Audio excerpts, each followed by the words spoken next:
Anda sudah beribadah, walaupun Anda sungguh-sungguh sama Tuhan, tapi ketika Anda mengabaikan firman Tuhan, kemudian Anda tinggalkan Tuhan, Anda mati lenyap.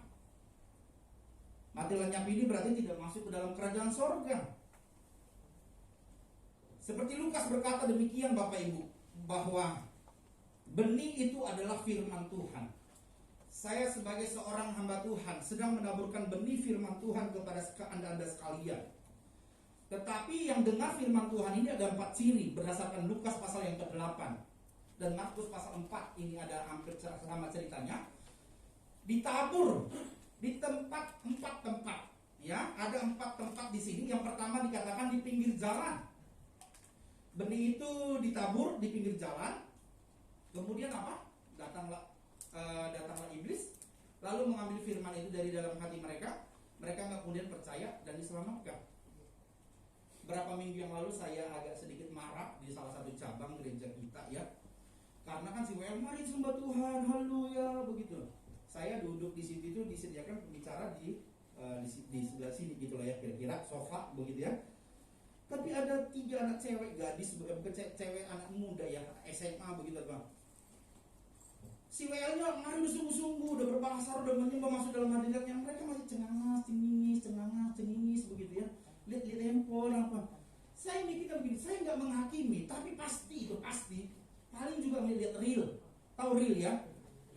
Instagram, status orang, kemudian lihat TikTok yang lucu-lucu begitu ya. Mungkin begini tak apa, mereka lucu begitu ya. Orang udah menyembah Tuhan, dia masih begitu.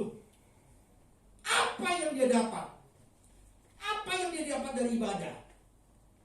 Tapi ada orang seperti itu. Datang ibadah, ya ibadah saja, tapi nggak dengar firman Tuhan. Atau dengar, masuk telinga kanan, harusnya nyangkol di kepala, di otak begitu, nggak nyangkol langsung keluar. Itu bisa. Yang kedua, dikatakan yang jatuh di tanah yang berbatu-batu itu ialah orang yang setelah mendengar firman itu menerimanya dengan gembira, tetapi mereka itu tidak berakar. Mereka percaya sebentar saja dan dalam masa pencobaan mereka murtad. Ini bisa diartikan begini Bapak Ibu dikasih Tuhan. Benih ditabur di batu-batu. Iya, benihnya tumbuh, tetapi berbatu-batu itu menghimpit pertumbuhannya. Akhirnya dia nggak percaya. Ketika dengar firman Tuhan, mungkin dia senang tentang berkat, tentang sukses, tentang bagaimana masa depan kita diberkati oleh Tuhan. Mungkin pembicaranya manis, lucu seperti saya, dia senang banget begitu ya. Dia senang banget. Tapi tiba-tiba keluar dari tempat ini, tiba-tiba ada pencobaan, murtad. Gitu ya. Yang ketiga, ciri yang ketiga, yang jatuh dalam semak duri ialah orang yang dengar firman Tuhan. Rupanya dalam pertumbuhan pelan selanjutnya mereka terhimpit oleh kekhawatiran, kekayaan, dan kenikmatan hidup sehingga mereka tidak menghasilkan buah yang matang. Jadi benih ketika ditabur di semak duri, rupanya benih itu tumbuh, benih firman Tuhan tumbuh, semak duri ini juga bertumbuh. Nah, semak duri ini yang dikatakan di sini adalah kekhawatiran, kekayaan, kenikmatan hidup. Nah, ini semak duri ini akhirnya menghimpit benih firman, sehingga firman Tuhan itu tidak bertumbuh, sehingga orang itu tidak bisa lagi bertahan imannya, akhirnya kemudian mati. Bapak Ibu yang dikasihi oleh Tuhan, beberapa hari yang lalu dalam sebuah kul gitu ya, ada yang kesaksian, nggak tahu hari ini datang atau tidak ya. Kesaksiannya luar biasa ya, udah melayani Tuhan, tetapi ya okultisme jalan terus, gitu ya.